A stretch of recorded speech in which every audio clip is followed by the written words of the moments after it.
నగరంలో పారిశుద్ధ నిర్వహణను అధికారులు లైట్ తీసుకుంటున్నారు. బల్దియాలో పారిశుద్ధ కార్మికుల కొరత పెరిగిపోతోంది. ప్రతి జోన్లో వందల కొద్దీ ఖాళీలు ఉండటంతో చెత్త సేకరణ సరిగ్గా జరగటం లేదు. ఖాళీలు ఉన్న చోట్ల కార్మికులను నియమించుకోవాలని ప్రభుత్వం చెప్పినా అధికారులు మాత్రం పట్టించుకోవటం లేదు. మరోవైపు కొందరు ఏఎంఓహెచ్లు లంచాలు తీసుకుని కార్మికులను నియమిస్తున్నారనే ఆరోపణలు వినిపిస్తున్నాయి.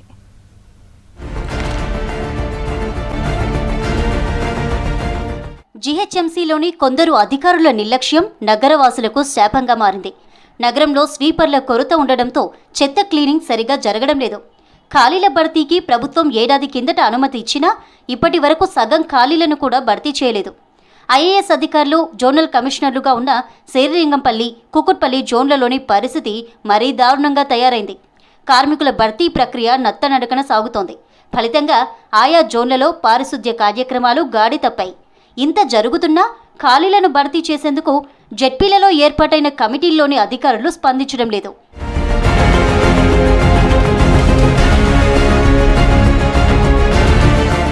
మూడేళ్ల కింద అప్పటి వరకు ఉన్న 1578 ఖాళీలను భర్తీ చేసుకునేందుకు జీహెచ్ఎంసీ సర్కారుకు లేఖ రాయగా అప్పటి ప్రభుత్వం స్పందించలేదు.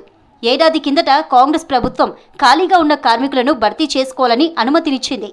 జోనల్ కమిషనర్ల ఆధ్వర్యంలో కమిటీ ఏర్పాటు చేసి రిక్రూట్ చేసుకోవాల్సి ఉంటుంది. రిటైర్డ్ కార్మికుల రక్త సంబంధీకులు, ఇతరులతో భర్తీ చేయాలని నిబంధనలు చెబుతుండగా అధికారులు ప్రక్రియను పూర్తి చేయడంలో జాప్యం ప్రదర్శిస్తున్నారు.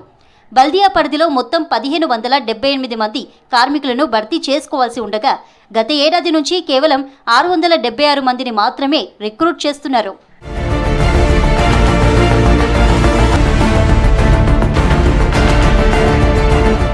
జోనల్ కమిషనర్ల కమిటీ ప్రకారం సర్కిళ్ల స్థాయిలో ఏఎంఓహెచ్లు కార్మికులను భర్తీ చేస్తున్నారు. ఉన్నత అధికారులకు తెలియకుండా ఆశావాహుల నుంచి లంచాలు డిమాండ్ చేస్తున్నారని, అడిగినంత ఇవ్వనందునే ఖాళీలు భర్తీ కావట్లేదని బాధితులు విమర్శిస్తున్నారు. రిటైర్డ్ కార్మికుల రక్త సంబంధీకులకు ఇవ్వకుండా ఇతరులకు 2 నుంచి 3 లక్షల రూపాయలు తీసుకొని భర్తీ చేస్తున్నట్లు ఉన్నత అధికారుల దృష్టికి వచ్చింది. అవుట్సోర్సింగ్ ద్వారా కార్మికులను భర్తీ చేసుకుంటుంటే మరోవైపు వారికి పర్మనెంట్ ఉద్యోగం అని చెప్తూ వారి దగ్గర ఏఎంఓహెచ్లు డబ్బులు తీసుకుంటున్నట్లు ఉన్నత అధికారులు గుర్తించారు. కార్మికుల భర్తీ ప్రక్రియలో లంచాలు తీసుకున్న వారిపై చర్యలు తీసుకొని అర్హులైన వారికి రిక్రూట్ చేసుకోవాలని యూనియన్లు డిమాండ్ చేస్తున్నాయి. కావాలని అధికారులు ఇట్లా చేస్తున్నారు. మీకు ఒక డేట్ పెడతాము, మీటింగ్ పెడతాము, మీరు మళ్ళీ రండి, రేపు రండి, మాపు రండి అంటారు. దీని ఏమంటే ఏం చేస్తారంటే వేరే ఎవరైతే డబ్బులు ఇస్తారో వాళ్ళని తీసుకొని ఇప్పుడు డబ్బులు ఇచ్చిన వాళ్ళు మీరు డబ్బులు ఇచ్చి ఎక్కిరా అంటే లేలే మేము డబ్బులు చేయలేని 2 గంటల ఉద్యోగం పోతుందని. వాస్తవానికి జెన్యూన్గా ఎవరైతే రావాలనో వాళ్ళు చాలామంది తిరుగుతున్నారు. వాళ్ళకి రాకుండా ఈ 1000 మందిని కూడా వేరే వాళ్ళని ఎవరు డబ్బులు ఇస్తే వాళ్ళని పెడతామని ఈ గ్రూప్ తయారైంది. దీంట్లో ఖచ్చితంగా ఏఎంఓహెచ్ గారు ఉంటారు. ప్రధానంగా ఏఎంఓహెచ్ గారు పాత్రనే ఉంటుంది. ఇప్పుడు దాదాపు ఒక్కటి ఇక్కడ అని కాదు, సౌత్ జోన్లో, మన ఎల్బీ నగర్ జోన్లో చాలామంది ఇట్లనే అవుతున్నాయి. కమిషనర్ గారికి చెప్తున్నా, రిక్వెస్ట్ చేస్తున్నా, విజిలెన్స్ విచారణ జరిపించాలి. ఎన్నైతే జరిగినాయో ఇంకా ఈ 1000 కూడా జెన్యూన్గా ఎవరైతే కుటుంబ సభ్యులు ఉన్నో వాళ్ళకే రావాలి. వీళ్ళు పైసలు తీసుకొని 2.5-3 లక్షలు తీసుకొని పేద కార్మికుల దగ్గర ఇంకో అబద్ధం చెప్తున్నాడు ఏమని పర్మనెంట్ అవుతుందని. పర్మనెంట్కి ఇట్లా కాదు, అది అబద్ధము. వాళ్ళని తీసుకొని వాళ్ళ డబ్బుల కోసం వీళ్ళు చేస్తున్నారు. చాలా మీరు ఎంక్వైరీ చేస్తే చాలా బయటికి వస్తాయి. ఉన్న 1000 ఉద్యోగాలు కూడా ఆపడానికి ఇదే ప్రధానమైనటువంటి కారణం. వాళ్ళను తిప్పి వాళ్ళు ఇక రాకుండా అయిపోతే వేరే వాళ్ళని పెట్టుకుందామనే ఆలోచన. కార్మికుల ఉద్యోగాలు ఖాళీలుండడంతో ప్రస్తుతం పనిచేస్తున్న వారిపై పని ఒత్తిడి పెరుగుతోంది. పని భారం పెరుగుతుండటంతో కొందరు కార్మికులు గైర్హాజరవుతున్నారు. దీంతో నగరంలో చెత్త సేకరణ సరిగ్గా జరగడం లేదు. నగరాన్ని క్లీన్గా ఉంచాలని ప్రభుత్వం చెబుతున్నా ఉన్నతాధికారుల నిర్లక్ష్యం, కింది స్థాయి ఉద్యోగుల చేతివాటంతో సిటీ రోడ్లపై ఎక్కడి చెత్త అక్కడే ఉంటుంది. ఈరోజు జిహెచ్ఎంసీలో శానిటేషన్ వర్కర్స్ ఎవరైతే గ్రూప్ వర్కర్స్ ఉంటున్నారో వాళ్ళ దాంట్లో లాంగ్ ఆబ్సెంట్ అయినా, వాళ్ళ హెల్త్ ఖరాబ్ అయినా, చనిపోయినా కూడా వాళ్ళ ప్లేస్లో వాళ్ళ కుటుంబ సభ్యులకే ఉద్యోగం ఇవ్వాలని ఆర్డర్స్ ఉన్నాయి. అవి పక్కన పెట్టి ఏమొచ్చు కొంతమంది అక్కడ ఉన్నటువంటి చిన్న ఉద్యోగులను, అవుట్సోర్సింగ్ ఉద్యోగులను పట్టుకొని ఎవరు పైసలు ఇస్తే 2.5 లక్షలు 2 లక్షలు ఇస్తే జెన్యూన్గా ఎవరు కుటుంబ సభ్యులకు రావాల్సిన ఉద్యోగాలు వాళ్ళు అనుకున్న వాళ్ళకి ఇస్తున్నారు. నేను కమిషనర్ గారితో నేను ఆల్రెడీ లెటర్ కూడా రాసిన. ఖచ్చితంగా దీని మీద విజిలెన్స్ తోటి ఎంక్వైరీ చేయించాలి. ఎవరైతే జెన్యూన్గా రావాలన్న ఉద్యోగం వాళ్ళకు ఇప్పించాలి. లేకపోతే ఖచ్చితంగా కూడా ఊరుకోం, మేము పెద్ద ఎత్తున ఆందోళన చేస్తాం. ప్రతి జోన్ సర్కిళ్లలో సరిపోరు కార్మికులు లేకపోవడంతో ఉదయం 9 గంటలలోపు క్లీన్ అవ్వాల్సిన రోడ్లు, గల్లీలు ఉదయం 11 గంటలైనా చెత్త అలాగే ఉంటుంది.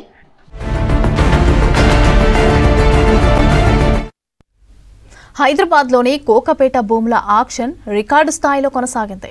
ఎకరం భూమి 151 కోట్ల 25 లక్షలు పలికింది. హెచ్ఎండిఏ వేలంలో కోట్లు పెట్టి ఫ్లాట్లను దక్కించుకున్నారు. డిసెంబర్ నెలలో కూడా జరగబోయే మరో ఆక్షన్లో ఉన్న భూమి కూడా రికార్డులను దాటుతుందని హెచ్ఎండిఏ వర్గాలు భావిస్తున్నాయి. హైదరాబాద్ కోకాపేట భూములకు కోట్ల వర్షం కురుస్తోంది. హెచ్ఎండిఏ నిర్వహిస్తున్న వేలంలో 100 కోట్లు వెచ్చించి ప్లాట్లను దక్కించుకుంటున్నారు. ఇవాళ నిర్వహించిన రెండో వేలంలో ప్లాట్ నెంబర్ 15లో ఎకరం భూమికి 151 కోట్ల 25 లక్షలు పలికింది. 15వ ప్లాట్లో మొత్తం 4 ఎకరాల 3 గుంటలకు గాను హెచ్ఎండిఏకు 609 కోట్ల 55 లక్షల ఆదాయం వచ్చింది.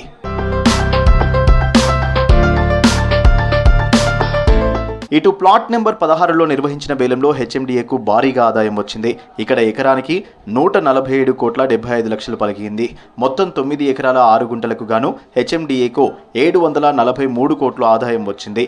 2 ప్లాట్ల వేలంలో సర్కారుకు మొత్తం 352 కోట్ల ఆదాయం లభించింది. నియోపోలిస్ లేఅవుట్లోని 17, 18వ నంబర్ ప్లాట్లను హెచ్ఎండిఏ సోమవారం ఆన్లైన్లో వేలం వేసింది. వేలంలో 10కి పైగా ప్రముఖ జాతీయ, స్థానిక డెవలపర్లు, రియల్ ఎస్టేట్ సంస్థలు పోటీపడ్డాయి. ఇందులో మొదటగా 5.31 ఎకరాల విస్తీర్ణంలో ఉన్న 18వ నంబర్ ప్లాట్ ఎకరం 137.25 కోట్లకు అమ్ముడుపోయింది. 4.59 ఎకరాల విస్తీర్ణంలో ఉన్న 17వ నంబర్ ప్లాట్ను ఎకరం 136.50 కోట్ల చొప్పున వజ్రా హౌసింగ్ ప్రాజెక్ట్స్ ఎల్ఎల్పి అనే సంస్థ దక్కించుకుంది. మొత్తం 9.90 ఎకరాల విస్తీర్ణంలోని ఈ 2 ప్లాట్ల వేలం ద్వారా హెచ్ఎండిఏకు 1,356 కోట్ల ఆదాయం సమకూరింది.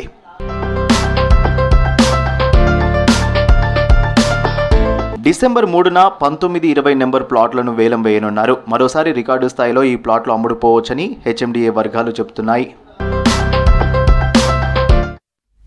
హైదరాబాద్ను సైబర్ సేఫ్ సిటీగా మార్చేందుకు నగరంలో ప్రతి ఇంట్లో ఒక సైబర్ సింహం ఉండేలాగా Hyderabad police commissioner Sajjanar special drive చేపట్టారు.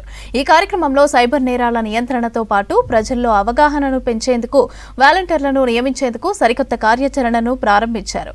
సైబర్ నేరాల నివారణ కోసం ప్రజలను భాగస్వామ్యం చేస్తున్నారు. వాలంటీర్లుగా చేరే వారికి సైబర్ సింహాలుగా నామకరణం చేస్తున్నారు. సైబర్ సింహాగా చేరిన వాలంటీర్లకు జోనల్ సైబర్ సెల్ ద్వారా ఒకరోజు అవగాహన కల్పించి వారిని సైబర్ సింబాలుగా మారుస్తున్నారు.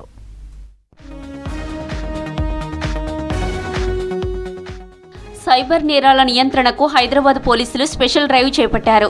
సైబర్ మోసాలను అరికట్టేందుకు ప్రజలను భాగస్వాములు చేస్తున్నారు. ఈ శిక్షణ పొందిన సైబర్ సింబా వాలంటీర్లు వారి ఇంటితో పాటు తెలిసిన వారందరికీ సైబర్ నేరాల బారిన పడకుండా ఎలా అప్రమత్తంగా ఉండాలో వివరిస్తారు.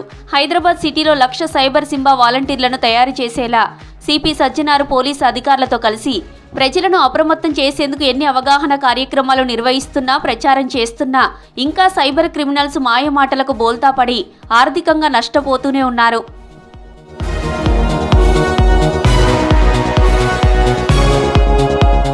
సైబర్ నేరాల నియంత్రణే లక్ష్యంగా సైబర్ వారియర్స్ తయారు చేస్తున్నారు. సైబర్ ఫిర్యాదులపై తక్షణమే స్పందించాలన్నారు. సైబర్ నేరానికి గురైతే ఎలా స్పందించాలనే అంశాలపై ప్రజల్లో అవగాహన కల్పిస్తారు. ప్రతి సైబర్ సింబా పనిచేయాలన్నారు. సైబర్ నేరాలపై వచ్చే ఫిర్యాదులపై తక్షణమే స్పందించి కేసులు నమోదు చేయాలన్నారు.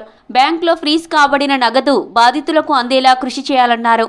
మనము డిజిటల్ క్రైమ్స్, దొంగతనం కావచ్చు, వేరే రకాల క్రైమ్స్ తగ్గిపోయి ఇప్పుడంతా సైబర్ క్రైమ్స్, ఎకనామిక్ క్రైమ్స్ కావడంతోనే మనం చాలామంది ప్రజలు నష్టపోతున్నారు. దాదాపు రోజుకి 1 కోటి రూపాయల పైన హైదరాబాద్ సిటీలోనే నష్టమవుతుందంటే ఇంకా దేశవ్యాప్తంగా ఎంత నష్టమవుతుందో మీకు తెలుసుకోవచ్చు. దానికి అవేర్నెస్ చాలా ముఖ్యమైన పాత్ర పోషిస్తుంది. సైబర్ నేరాలపై ప్రజల్లో అవగాహన కల్పించడంలో సైబర్ నేరాలకు గురైన బాధితులకు మెరుగైన సేవలు అందించేందుకు ప్రతి పోలీస్ స్టేషన్లో సైబర్ సింబాలు నియమిస్తామన్నారు. అనుకునే రీతిలో సైబర్ నేరానికి గురైతే కంగారు పడకుండా వెంటనే 1930 ఫోన్ నంబర్కు, ఎన్సీఆర్పీ పోర్టల్కు దగ్గరలోని పోలీస్ స్టేషన్లో ఉన్న వారియర్ను సంప్రదించాలన్నారు. ఇందుకు ప్రతి పోలీస్ స్టేషన్లో సైబర్ వారియర్స్ కోసం ప్రత్యేకంగా ఒక ఫోన్ నంబర్ అందుబాటులో ఉంటుందన్నారు. పోలీస్ స్టేషన్లో ఉన్న సైబర్ సింబాలకి అనుమానిత లింక్స్ విశ్లేషించడం, అలాగే సోషల్ మీడియా, ఆన్లైన్ ఆర్థిక మోసాలపై దర్యాప్తు చేయడం వంటి వాటిపై శిక్షణ ఇచ్చామన్నారు. 1,00,000 రూపాయలు 10 లక్షలు వస్తుంది, 1 కోటి రూపాయలు వస్తుంది, ఎవరు చెప్పినా నమ్మొద్దు. అన్నీ కూడా ఇన్వెస్ట్మెంట్ ఫ్రాడ్స్. అదేవిధంగా మీ ఏపీకే ఫైల్స్ పంపించి మీ ఒక ప్రైవేట్ ఫోటోస్ కావచ్చు, మీ ప్రైవేట్ ఇన్ఫర్మేషన్ కూడా తాగే ఒక ప్రయత్నం కూడా జరుగుతుంది. సైబర్ నేరగాల వలలో విద్యావంతులే అధికంగా మోసపోతుండడం బాధాకరమన్నారు CP Sajjanar. Multilevel marketing, investment fraud, ఇతర ఆన్లైన్ మోసాలు ఎక్కువగా జరుగుతున్నాయన్నారు. పోలీసు శాఖ నుంచి ఎలాంటి వాట్సాప్ వీడియో కాల్స్ చేయరని, డిజిటల్ అరెస్టులని కాల్స్ వస్తే సంబంధిత పోలీస్ స్టేషన్లో వెంటనే సమాచారం ఇవ్వాలన్నారు. ప్రజల బలహీనతలే సైబర్ నేరస్తుల బలంగా మారిందన్నారు. సైబర్ నేరగాల వలలో పడకుండా ఉండడానికి అప్రమత్తతే ప్రధానమన్నారు సిపి సజ్జనార్. సైబర్ సింబా అని చెప్పి మీరు మనతో ఎన్రోల్ అయ్యి మీ పేరెంట్స్ కావచ్చు, మీ రిలేటివ్స్ కావచ్చు, నేబర్స్ కావచ్చు, ఫ్రెండ్స్ కావచ్చు, ఒక అవేర్నెస్ తీసుకోవడానికి మంచి ఒక వేదిక. మీరందరూ కూడా సైబర్ సింబా వాలంటీర్ ప్రోగ్రాంలో ఎన్రోల్ చేయాలని చెప్పి నేను ప్రతి గడపలో సైబర్ సింబా వాలంటీర్లు ఉంటే అవగాహన పెరిగి సైబర్ మోసాలకు గురికాకుండా ప్రజలు సురక్షితంగా ఉంటారని పోలీసు ఉన్నత అధికారులు ఆశిస్తున్నారు. గత 2 వారాల నుంచి పోలీసులు సైబర్ నేరాల నివారణ కోసం ప్రజలను అలర్ట్ చేసేందుకు జాగృత హైదరాబాద్, సురక్షిత హైదరాబాద్ కార్యక్రమాలను నిర్వహిస్తున్నారు. హైదరాబాద్ ఏరియాల్లో సైబర్ సింబా వాలంటీర్గా నమోదు చేస్తున్నారు. సైబర్ సింబా వాలంటీర్గా నమోదుకు ప్రత్యేకంగా క్యూఆర్ కోడ్ను కూడా రూపొందించారు. ఈ క్యూఆర్ కోడ్ను స్కాన్ చేసి అందులో వివరాలు నమోదు చేసుకుంటే పోలీసు అధికారులు వాటిని నమోదు చేసుకుని వాలంటీర్లకు శిక్షణ ఇస్తారు. ప్రారంభమైన 2 వారాల్లోనే 1000 మంది పౌరులు సైబర్ సింబా వాలంటీర్లుగా నమోదు చేసుకున్నారు.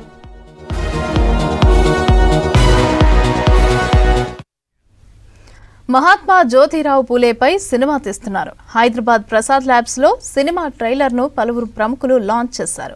పూలే సినిమా ద్వారా చదువుకు ఎంత ప్రాధాన్యం ఉందో తెలుస్తుందని అన్నారు. ఈ కార్యక్రమానికి ముఖ్య అతిథిగా హాజరైన మంత్రి పొన్నం ప్రభాకర్ పూలే సీడీని ఆవిష్కరించారు.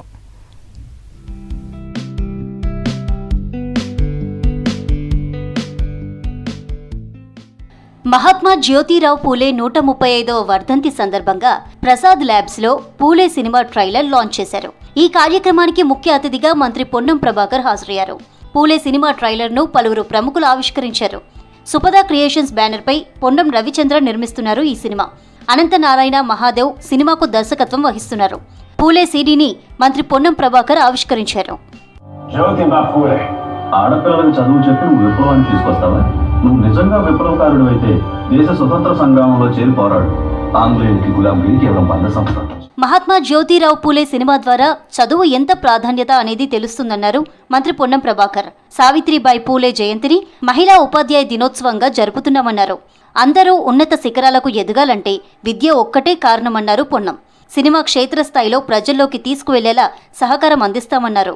నవంబర్ 28 వర్ధంతిని కూడా ఘనంగా నిర్వహిస్తున్నప్పటికీ కూడా వర్ధంతి జయంతులకే పరిమితం కాకుండా వారు ఇచ్చినటువంటి స్ఫూర్తిని భవిష్యత్తులో తరం నిర్మాణం కావాలంటే మొన్న ఉదాహరణకు తెలంగాణ ప్రభుత్వం తీసినటువంటి సర్వే లెక్కల ద్వారా దాని తర్వాత వేసినటువంటి ఎక్స్పర్ట్ కమిటీ నివేదికలలో చూస్తే ఎదగడానికి కారణం ఏమిటి, ఎదిగిన వాళ్ళ గురించి పరిశోధన చేస్తే వాళ్లకు వెనుకున్నటువంటి కులం కానీ భూమి కానీ డబ్బు కానీ కాదు, వాళ్ళు ఎదగడానికి ప్రధానమైన కారణం విద్యనే. కాబట్టి ఆ విద్యకు సంబంధించినటువంటి సూత్రాన్ని అందించినటువంటి పూలే గారి యొక్క జీవితము, సావిత్రిబాయి పూలే గారి యొక్క జీవితము. పూలే సినిమాను గ్రామ గ్రామాన తీసుకువెళ్లేందుకు ప్రభుత్వం సహకారం అవసరమన్నారు సినిమా నిర్మాత పొన్నం రవిచంద్ర. వినోదపు పన్ను రద్దు చేస్తే ఇది సాధ్యమన్నారు. పూలే ఆశయాలను ప్రజల్లో రగిలించొచ్చన్నారు. బీసీల ఉద్యమం ఆ రోజుల్లో ఎలా నడిచింది, ఆయన బీసీల కోసం సమాజ స్థాపన కోసం ఎలా కృషి చేసిండు, అది గ్రామ స్థాయికి తీసుకెళ్లాలని ఈ సినిమాను కూడా రాష్ట్ర వ్యాప్తంగా ప్రభుత్వం నుండి మేము ఒకటి వినోద పన్ను రద్దు చేస్తే, ఇక్కడ ఉన్న పెద్దలందరూ కలిసి వినోద పన్ను రద్దు చేస్తే మనం చాలా తక్కువ ఖర్చుతో ఈ సినిమాని గ్రామాన తీసుకెళ్లవచ్చు. అదే ఉద్దేశంతో ఎలాంటి క్వాలిటీస్ తగ్గకుండా కమర్షియల్ సినిమాకు ధీటుగా ఇప్పుడు మీరు చూశారు తీసుకురావడం జరిగింది. విద్య నుంచి జ్ఞానం అభివృద్ధి చెందుతుందన్నారు మాజీ బీసీ కమిషన్ చైర్మన్ బకుల భరణం. పూలే మహోన్నతుడని కొనియాడారు. ఆయన ఆశయాలను స్ఫూర్తిగా కొనసాగిద్దామని పిలుపునిచ్చారు. నమ్మిన సిద్ధాంతాన్ని ఎప్పుడు కూడా వదలకుండా నమ్మకంగా ఉంటూనే జ్యోతిబా పూలే మనకిచ్చినటువంటి ఆ ప్రశ్నను సంధిస్తూ బ్రతకడమే ఆయనకు ఘనమైనటువంటి నివాళి అని చెప్పి మనస్ఫూర్తిగా భావిస్తూ తెలుగులో ఈ చిత్రాన్ని తీసుకురావడం నిజంగా కూడా చాలా గొప్ప విషయం. సామాజిక బాధ్యతతో పూలే జీవితం ప్రజలకు తెలియచేయాలని పొన్నం రవిచంద్ర ప్రయత్నం అభినందనీయమన్నారు జాతీయ బీసీ సంఘం నాయకులు జాజుల శ్రీనివాస్ గౌడ్. ఈ రోజుల్లో సినిమాలు ఫ్యామిలీతో కలిసి చూసే పరిస్థితి లేదన్నారు. ఈ సినిమా చూస్తే అక్షరం పేదవాడి దరికి ఎలా చేరిందో తెలుస్తుందని చెప్పారు. చదువు మెరిట్ల కోసము, చదువు ర్యాంకుల కోసం కాదు.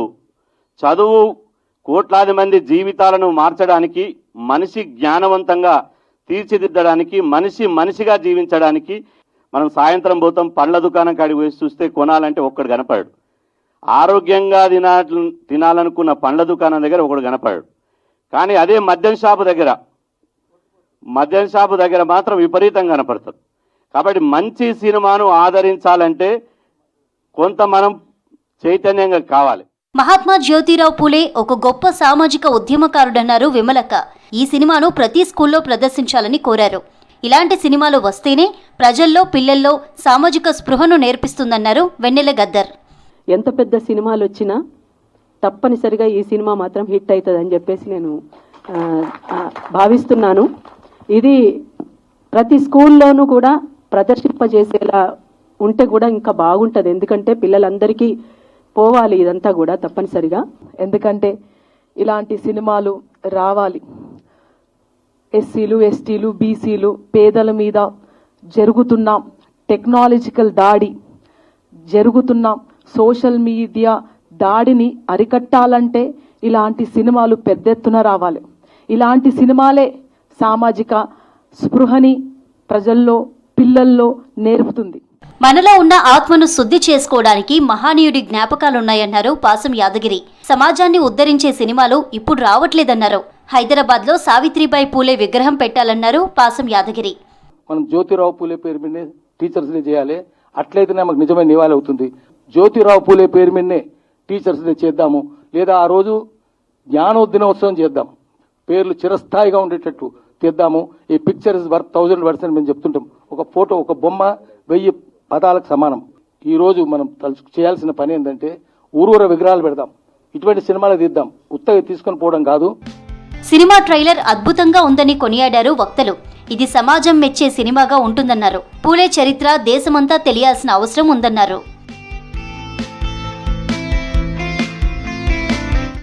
సికింద్రాబాద్ పార్లమెంటు పరిధిలో సమస్యల పరిష్కారానికి తన వంతు కృషి చేస్తానని అన్నారు కేంద్ర మంత్రి కిషన్ రెడ్డి.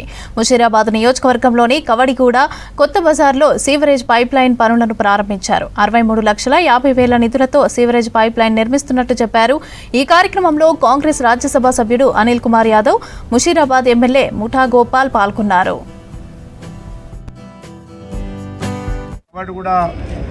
బస్సుకి సంబంధించినటువంటి డ్రైనేజ్ సమస్య చాలా రోజుల నుంచి కూడా పెండింగ్లో ఉంది. ఈరోజు సుమారు 62 లక్షలకు సంబంధించినటువంటి ఈ యొక్క డ్రైనేజ్ వరకు పనులు ప్రారంభించుకోవడం జరిగింది. ఇటీవల మనకందరికీ తెలుసు, హైదరాబాద్లో పెద్ద ఎత్తున భవనాలు పెరిగిపోతూ ఉన్నాయి, అంతస్తులు పెరుగుతూ ఉన్నాయి, జనాభా పెరుగుతూ ఉంది. దానికి సరిపడేటువంటి డ్రైనేజ్ వ్యవస్థ లేక ప్రజలు అనేక రకాలుగా ఇబ్బంది పడుతున్నటువంటి నేపథ్యంలో ఈరోజు మన ముగ్గు బస్తీలో మరి ఈరోజు మనము ఈ డ్రైనేజ్ పైప్ లైన్ వేసుకోవడం ద్వారా భవిష్యత్తులో కొంత మెరుగైనటువంటి పరిస్థితి ఏర్పడుతుంది. ఇదే కాకుండా హైదరాబాద్ నగరంలో అన్ని ప్రాంతాల్లో కూడా డ్రైనేజ్ వ్యవస్థ మెరుగుపరచడం కోసం అందరం కలిసికట్టుగా చర్యలు తీసుకోవాల్సినటువంటి అవసరం ఉంది. నేను ప్రజలను కోరేది ఒకటే, డ్రైనేజ్ వ్యవస్థను రక్షించుకోవడం కోసం డ్రైనేజీలో ఉన్నటువంటి పైప్ లైన్లో చెత్త చెదారం వేయకుండా అందరూ కూడా స్వచ్ఛందంగా ముందుకొచ్చి మనము మన పరిసర ప్రాంతాలకు సంబంధించినటువంటి డ్రైనేజీ పైప్ లైన్లో మనము మరి రక్షించుకోవాల్సినటువంటి అవసరం ఉంది. ఆ దిశలోనే మనమందరం ప్లాన్ చేయాలి. వచ్చేటువంటిది మరి రానున్న రోజుల్లో ఇంకా పెద్ద ఎత్తున హైదరాబాద్ సిటీలో మరి బహుళ అంతస్తుల భవనాలు వచ్చేటువంటి అవకాశం ఉంది. ఈ సమయంలో ప్రభుత్వం కూడా మరి ఈ యొక్క డ్రైనేజ్ వ్యవస్థ మెరుగుపరచడం కోసం ఒక సమగ్రమైనటువంటి కార్యాచరణ ప్రణాళిక. కీలక కేసుల పర్యవేక్షణకు సెంట్రల్ ఇన్వెస్టిగేషన్ టీం ఏర్పాటైందని అన్నారు సిపి సజ్జనార్. నేరస్తులకు కఠిన శిక్షలు పడేలా ప్రత్యేక యాక్షన్ ప్లాన్ ఉంటుందన్నారు. దర్యాప్తులో నిర్లక్ష్యానికి చోటు లేదన్నారు. పోలీస్ స్టేషన్లలో ప్రతి ఫిర్యాదుపై తక్షణమే ఎఫ్ఐఆర్ నమోదు చేయడం జరుగుతుందన్నారు. నెలవారీ సమీక్ష సమావేశంలో హైదరాబాద్ సిపి సజ్జనార్ పాల్గొన్నారు.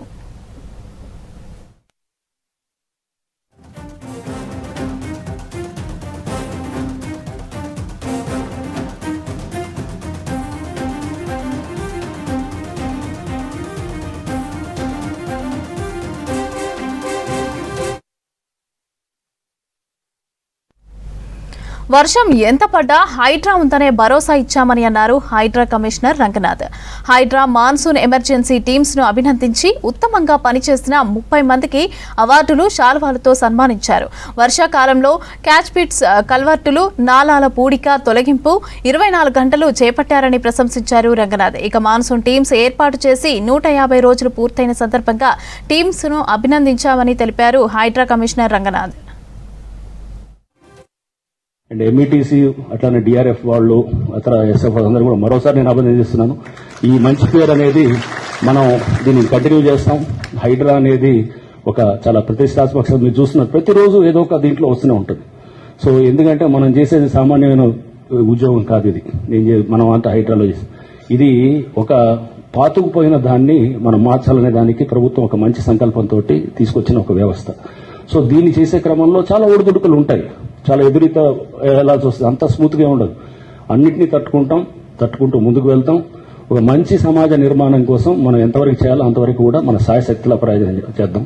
దాంట్లో మీ అందరూ దాంట్లో ప్రతి వాళ్ళ పాత్ర కూడా చాలా చాలా కీలకం ఉంటుంది. ఇది మీరందరూ కూడా తెలుసుకొని మీ అందరూ కూడా మిమ్మల్ని మీరు ఇంకా మంచిగా తయారు చేసుకోవాలని చెప్పి కోరుకుంటూ, హైదరాబాద్ మెట్రో స్టేషన్లలో స్మార్ట్ లాకర్ సొల్యూషన్లను ప్రారంభించింది ఎల్ఎన్టీ. ఇక టికెట్తో కలిపి సంయుక్తంగా స్మార్ట్ లాకర్ వ్యవస్థను అందుబాటులోకి తెచ్చింది. నగరంలోని 7 మెట్రో స్టేషన్లలో ఆన్ డిమాండ్ స్మార్ట్ స్టోరేజ్ లాకర్లను ప్రారంభించింది. ఉప్పల్ మెట్రో స్టేషన్లో స్మార్ట్ లాకర్లను ప్రారంభించారు నిర్వాహకులు. మెట్రో స్టేషన్లలో ప్రయాణికులకు సౌకర్యం పెంచడంతో పాటు యూటిలిటీ ఆధారిత సేవలను విస్తరించడంలో కూడా ఇది ముందడుగు అని చెప్పారు.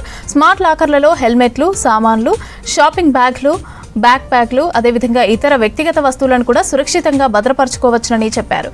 దీని ద్వారా స్వేచ్ఛగా ప్రయాణించాలనుకునే వారికి మరింత సౌకర్యవంతంగా ఉంటుందన్నారు.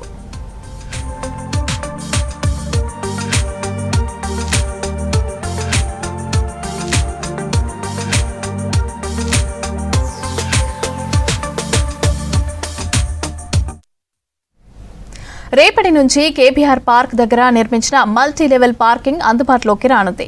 ఇప్పటికే ట్రయల్ రన్ పూర్తయింది. జీహెచ్ఎంసీ ఆధ్వర్యంలో మల్టీ లెవెల్ పార్కింగ్ ను నవనిర్మాణ్ అసోసియేషన్స్ నిర్మించింది. ఇక సిటీలో ఇదే మొదటి ఆటోమేటెడ్ స్మార్ట్ రోటరీ పార్కింగ్ అని చెప్తున్నారు నిర్వాహకులు. ఉదయం, సాయంత్రం వాకింగ్ వచ్చే వారితో పాటు చుట్టుపక్కల వారికి పార్కింగ్ చేసుకునే అవకాశం కల్పిస్తున్నట్లు తెలిపారు. ఒకేసారి 72 కార్లను పార్కింగ్ చేసే సదుపాయం ఉందన్నారు. డిజైన్, బిల్డ్, ఫైనాన్స్, అదేవిధంగా ఆపరేట్, ట్రాన్స్ఫర్ మోడల్లో మల్టీ లెవెల్ పార్కింగ్ ను నిర్వహించనున్నట్టు తెలిపి నవనిర్మాణ అసోసియేట్ ఇక ముందుగానే పార్కింగ్ బుక్ చేసుకునేందుకు కూడా నావిగేషన్, అదేవిధంగా ఇతర సర్వీసుల కోసం మొబైల్ యాప్ను తీసుకురానున్నట్టు తెలిపారు నిర్వాహకులు.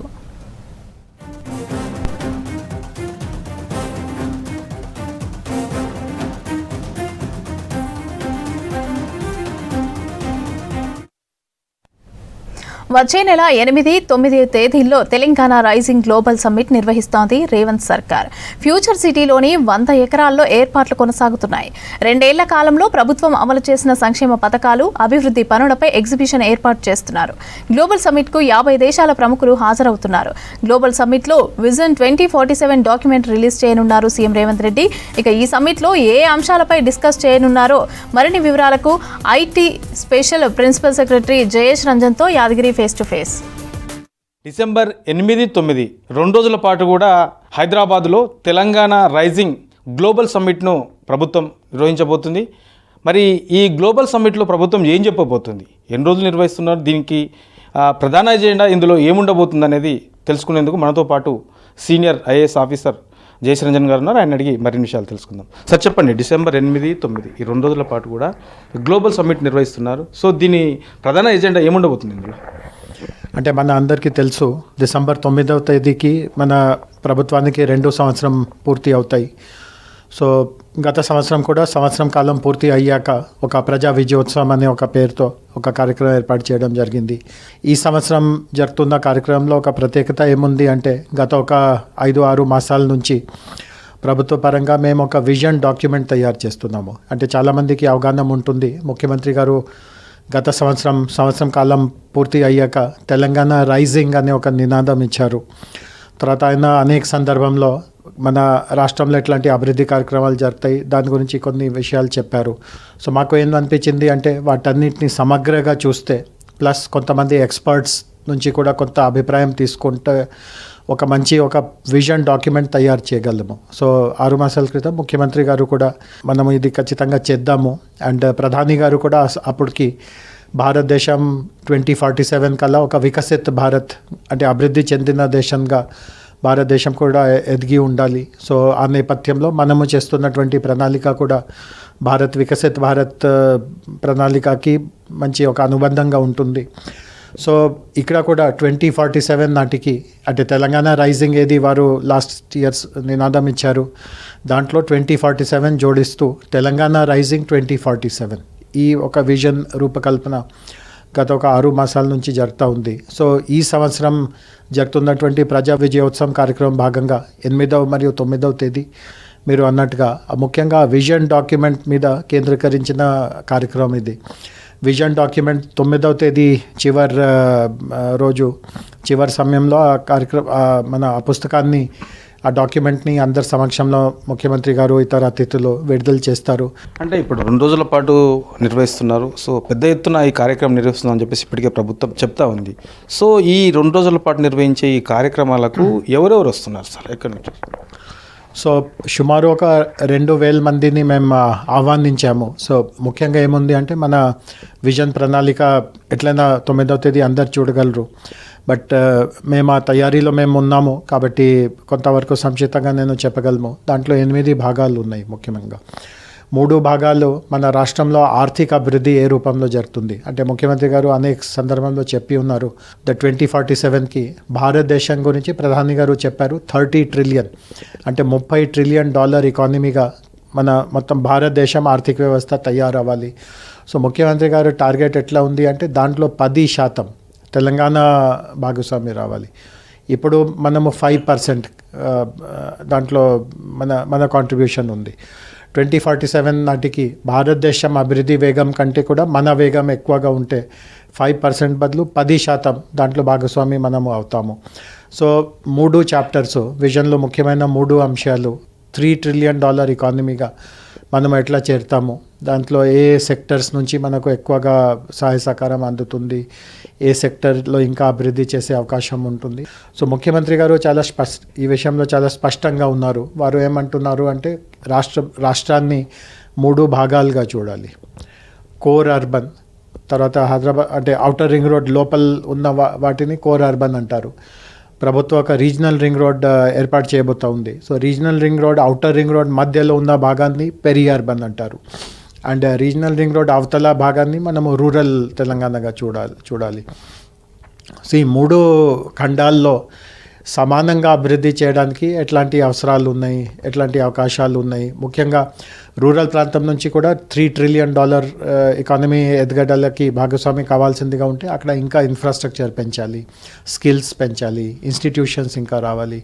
సో మనం ఎట్లా పైకి ఎదగాలి ఆశ పెట్టుకుంటున్నాము, మిగతా వాళ్ళు కూడా అట్లే ఆశిస్తూ ఉంటారు. మనకు 3 వర్గాల మీద ముఖ్యమంత్రి గారికి ప్రభుత్వానికి చాలా ఆసక్తి ఉంది. అంటే రైతుల సంక్షేమం ఎట్లా జరగాలి, మహిళా అభివృద్ధి ఎట్లా జరగాలి, యువతకి కూడా వాళ్ళకి రాబోయే రోజుల్లో టెక్నాలజీ వల్ల ఎంతో తారుమారు జరుగుతూ ఉన్నా వాళ్ళకి రాబోయే రోజుల్లో మంచి భవిష్యత్ ఎట్లా ఉండాలి. అండ్ చివరిలో ముఖ్యమంత్రి గారు చాలా స్పష్టంగా ఉన్నారు దట్ ఏం జరిగినా ఏదైనా అభివృద్ధి జరిగినా ఎన్వైర్న్మెంట్కి వాతావరణానికి అది అనుకూలంగా ఉండాలి. సో సస్టైనబుల్ డెవలప్మెంట్ అంటారు ఇంగ్లీష్లో. సో ఇదే ఇంచుమించుగా మన విజన్ డాక్యుమెంట్ స్వరూపం. అంటే ఇప్పుడు మన దేశం నుంచి కాకుండా ఇతర దేశాల నుంచి కూడా ప్రతినిధులు ప్రముఖులు వస్తారంటున్నారు. ఏ దేశం నుంచి వస్తున్నారు, ఎంతమంది వచ్చే అవకాశం ఉంటుంది? అంటే ఇప్పుడు ఉన్న సమాచారం మేరకు సుమారు ఒక 50 దేశాల ప్రతినిధులని మేము ఆహ్వానిస్తున్నాము. దాంట్లో కొంతమంది డిప్లొమాట్స్ ఉన్నారు, అది వాళ్ళ ఎంబసీస్ తరఫున వాళ్ళ దేశ ప్రతినిధిగా మన దగ్గరికి వస్తారు. అదేవిధంగా కొంతమంది బిజినెస్ ప్రముఖులు ఉన్నారు, కొంతమంది మన ఇన్ఫ్రాస్ట్రక్చర్ కట్టే కంపెనీస్ ప్రముఖులు ఉన్నారు, కొంతమంది ఇన్వెస్టర్స్ ఉన్నారు. అంటే ఇవన్నీ చేయడానికి మేము ఒక ఫండ్ కూడా ఏర్పాటు చేస్తున్నాము, Telangana rising development fund. So ఆ ఫండ్స్లో ఇన్వెస్ట్ చేయడానికి కూడా కొంతమంది పెద్ద ఇన్వెస్టర్స్తో చర్చ ఇప్పటికే మొదలైంది. సో అందులో కొంతమంది వస్తారు. అండ్ ప్రొఫెసర్స్ ఉంటారు, తర్వాత ఫిల్మ్ రంగం నుంచి కొందరు వస్తారు, స్పోర్ట్స్ రంగం నుంచి కొందరు వస్తారు. సో ఈ రూపంలో సుమారు ఒక 2,000 మంది సమక్షంలో ఈ 2 days కార్యక్రమం జరుగుతుంది.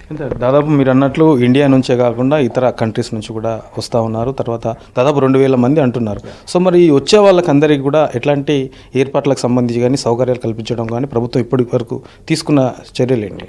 మన తెలంగాణకి, హైదరాబాద్కి ఈ ఆతిథ్య రంగంలో ఒక మంచి పేరు ఉంది. మీకు గుర్తు ఉంటుంది, మే నెలలో ఇక్కడ మిస్ వరల్డ్ అనే ఒక చాలా పెద్ద కార్యక్రమం మేము చాలా విజయవంతంగా నడిపించాము.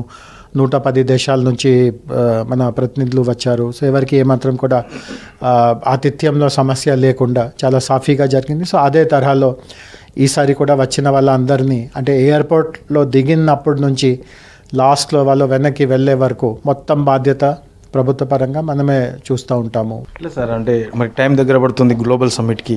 సో 2,000 మంది దాకా వస్తున్నారు కాబట్టి మరి ఏర్పాట్లు ఎంతవరకు వచ్చాయి? సో అక్కడ ఎంత ప్లేస్లలో ఏర్పాటు చేస్తూ ఉన్నారు? సో గౌరవ ముఖ్యమంత్రి గారు ఒక చాలా కీలక నిర్ణయం ఏం తీసుకున్నారు అంటే, మనకు హైదరాబాద్లో కూడా ఈ function halls, convention centre, HITEX, HICC అవన్నీ ఉన్నాయి, హోటల్స్ ఉన్నాయి. కానీ ఆయన ఏమన్నారు అంటే వీటన్నింటినీ మనము గతంతో లింక్ చేస్తాము. కన్వెన్షన్ సెంటర్ ఎప్పుడో 20 సంవత్సరాలు కట్టారు, హైటెక్స్ ఎప్పుడో కట్టారు. మనము మొత్తం ఫ్యూచర్ దృష్టితో పెట్టుకొని ఎక్కడో ఇప్పటి వరకు జరగని ప్రాంతాన్ని ఎన్నుకొని అక్కడ మనము ఈ కన్వెన్షన్ని, ఈ సమ్మిట్ని ఏర్పాటు చేస్తాము. సో ఫ్యూచర్ సిటీ ఏరియాలో ఒక 100 ఎకరాల ఏరియాలో ఇది ఒక కొత్త ఫ్యూచర్ సిటీ, మన తెలంగాణ రైజింగ్ సమ్మిట్ ప్రాంగణం ఒకటి తయారు చేస్తున్నాము. అది ఆల్మోస్ట్ ఇంకా ఒక వారం 10 రోజుల్లో ఆ పనులు పూర్తి అయిపోతాయి. అంటే కొంచెం అంటే మొత్తం గ్రీన్ ఫీల్డ్ అది. సో కింద నుంచి మొత్తం పై వరకు అట్లాంటి ఒక స్ట్రక్చర్ తయారు చేయడం కొంచెం కష్టంగా ఉన్న పనియే. కానీ ఫాస్ట్గా మంచి ప్రొఫెషనల్ ఏజెన్సీస్, ప్రభుత్వ శాఖల సహకారంతో అది మంచిగా జరుగుతూ ఉంది. ఇంకొక పక్క ఈ విజన్ డాక్యుమెంట్ తుది దశకి వచ్చింది. దాంట్లో ఏదైనా చిన్న చిన్న పారాగ్రాఫ్స్, గ్రామరు, ఎడిటింగ్, ఇంగ్లీష్లో అంతా తయారు చేయడం జరిగింది. దానిలో తెలుగులో మార్చుకోవడం, వేదిక దగ్గర ఎవరు ఉంటారు, కొంతమంది వర్చువల్గా జాయిన్ అవుతూ ఉంటే వాళ్ళు ఎవరు. సో ఇంకొక పక్క అది జరుగుతుంది. సో 3 ఇట్లా ప్యారలల్గా సమాంతరంగా 3 పనులు జరుగుతూ ఉన్నాయి. బట్ ప్రతిదీ సకాలంలో మంచి నాణ్యతతో పూర్తి అవుతుంది. నేను 100% నమ్ముతున్నాను.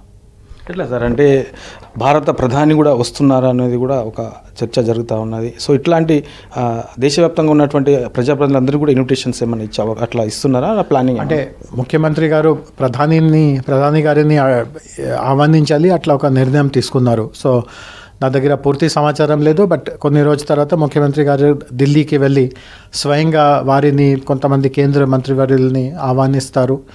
బట్ కొంతమంది ఇతర దేశాల నుంచి మన రాజకీయ ప్రముఖులు, అదేవిధంగా బిజినెస్ ప్రముఖులు, వాళ్ళందరికీ ఇన్విటేషన్స్ ముఖ్యమంత్రి గారి తరఫున మేమే పంపిస్తున్నాము. వాళ్ళ నుంచి రిప్లై కూడా వస్తూ ఉంది, ఫాలోఅప్ చేస్తున్నాం. సో ఇది మొత్తానికి డిసెంబర్ 8, 9 2 రోజుల పాటు నిర్వహించే గ్లోబల్ సమ్మిట్కు సంబంధించినటువంటి ఏర్పాట్లన్నీ కూడా చాలా వేగవంతంగా చేస్తూ ఉన్నారు. అయితే ఇందులో ప్రధానంగా కాంగ్రెస్ అధికారంలోకి వచ్చి ఈ 2 ఏళ్ల పాటు ఏం చేసింది, ఇక ఫ్యూచర్లో ఏం చేయబోతుంది అనే దాని మీద ప్రధానంగా ఈ ఎజెండా ఉంటుంది అని చెప్పేసి అధికారులు చెప్తా ఉన్నారు.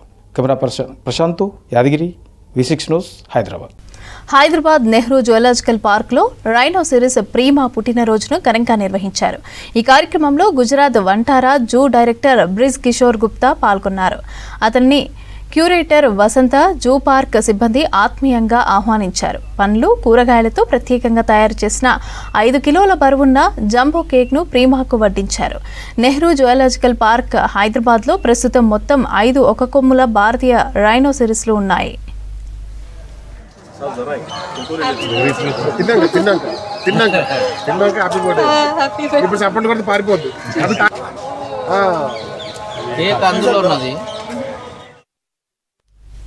బస్తీలో వైన్ షాప్ ఏర్పాటు చేయొద్దని సికింద్రాబాద్ రెజిమెంటల్ బజార్లోని పార్కీ బస్తీలో మహిళలు ఆందోళన చేశారు.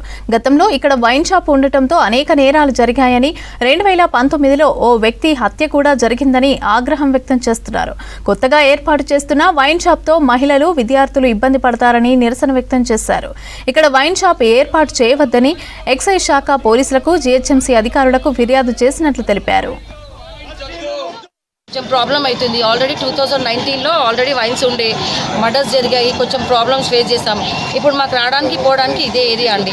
కాబట్టి మేము ఇప్పుడు అబ్జెక్షన్ చేస్తున్నాము. ఎట్టి పద్ధతిలో మాకు ఇక్కడ వైన్స్ పడొద్దని ఇది అంతే. 2000 రిజెక్ట్ చేస్తాం. సాయన్న పీరియడ్లో ఆల్రెడీ తీసేశారు.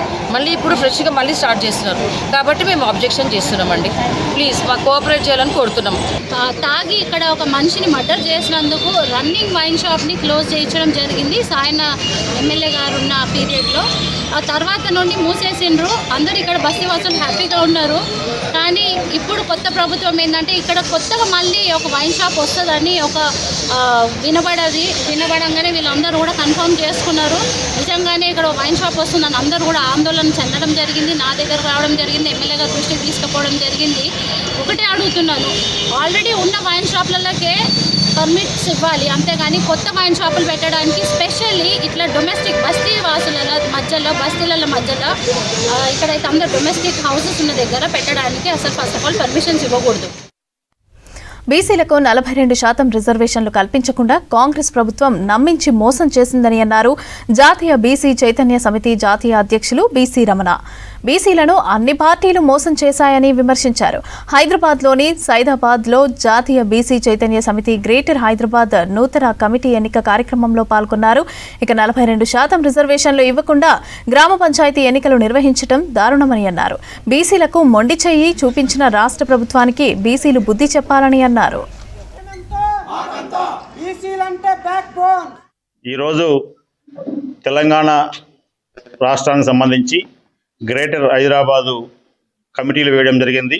కమిటీ అధ్యక్షులుగా కావేటి శ్రీకాంత్ గారిని, అదేవిధంగా ప్రధాన కార్యదర్శి కోశాధికారిని నియమించడం జరిగింది. ఈ సందర్భంగా చెప్పే విషయం ఏంటంటే, తెలంగాణ రాష్ట్రంలో 42% రిజర్వేషన్లతోటి ఎన్నికలకు వెళ్తామని చెప్పడం జరిగింది. ఆ ఒక అంశము తెలంగాణ రాష్ట్రంలో లక్షలాది మంది, కోట్లాది మంది బీసీలు చాలా ఆనందపడ్డారు. అయితే అన్ని పార్టీలు కలిసి కూడా, పార్టీలు కలవకపోతే నష్టం జరుగుద్దేమో కానీ అన్ని పార్టీలు కలిసి కూడా చివరికి అన్యాయం జరిగిందంటే ఇది చాలా ఒక క్వశ్చన్ మార్క్గా మిగిలిపోతున్నది. అన్నీ కూడా ఆ డిమాండ్లను ప్రజా ఉద్యమంతో, బీసీ చైతన్యంతో వాటన్నిటి కూడా సాధించుకుంటాము. అదేవిధంగా బీసీల యొక్క విధి విధానాలపైన చాలా క్లారిటీగా జాతీయ బీసీ చైతన్య సమితి పోరాటానికి సిద్ధంగా ఉన్నది. చట్టసభల్లో రిజర్వేషన్లు కానీ, అదేవిధంగా మహిళా బిల్లులో ఉపకోట కానీ, వీటన్నిటికి కూడా ముందుకు రావాలనేది అందరి అంశము. బీసీలకు జరుగుతున్న అన్యాయం చట్టసభల్లో పెట్టినా కానీ వాటిని బిల్లు వెనక్కి వెళ్ళిపోతుంది. కోర్టులో వేసినా కానీ కేసు ఓడిపోతున్నామంటే దానికి ఎంత రాజకీయంగా ఒత్తిడి ఉందో బీసీల మీద తెలుసుకోవాలి ప్రజలు. ప్రతి ఒక్క చదువుకున్న వ్యక్తి, యువత అందరూ కూడా ముందుకు వచ్చి ఈ పోరాటంలో మేము సైతం అంటూ రావాలి. బీసీలు ఐక్యతగా లేరని చెప్పాలని చూస్తున్నారు. ఇలాంటి తప్పుడు విధానానికి జాతీయ బీసీ చైతన్య సమితి త్వరలోనే గట్టి గుణపాఠం చెప్పబోతుంది. రాబోయే రోజుల్లో రాష్ట్ర తెలంగాణ అధ్యక్షుని ఏర్పాటు చేసి మరింతగా మా పోరాటం ఉంటుందని తెలియజేస్తున్నాం. ఈరోజు నా నమ్మకంతో ఆల్ ఇండియా బీసీ చైతన్య సమితి బీసీ రమణ గారు నాకు ఇచ్చిన పెద్ద బాధ్యతని విజయవంతంగా చేస్తానని మనస్ఫూర్తిగా కోరుకుంటున్నాను. హైటెక్ సిటీ ఆవాస హోటల్ లో ఫేక్ రిపోర్టర్ కలకలం రేపాడు. ఇక రిపోర్టర్ ప్రోగ్రాంలో, గవర్నర్ ప్రోగ్రాంలో 8 నేషనల్ మీడియా లోగోస్ పట్టుకొచ్చాడు గుర్తు తెలియని వ్యక్తి. అయితే అతనిని నేషనల్ మీడియా ప్రతినిధులు పట్టుకుని మాదాపూర్ పోలీసులకైతే అప్పగించారు. కేసు నమోదు చేసి దర్యాప్తు చేస్తున్నారు పోలీసులు. నకిలీ రిపోర్టర్ ఎవరు, పేరేంటి, ఎక్కడి నుంచి వచ్చాడు, ఎందుకోసం ఈ పని చేస్తున్నాడు అనే వివరాలైతే తెలియాల్సి ఉంది.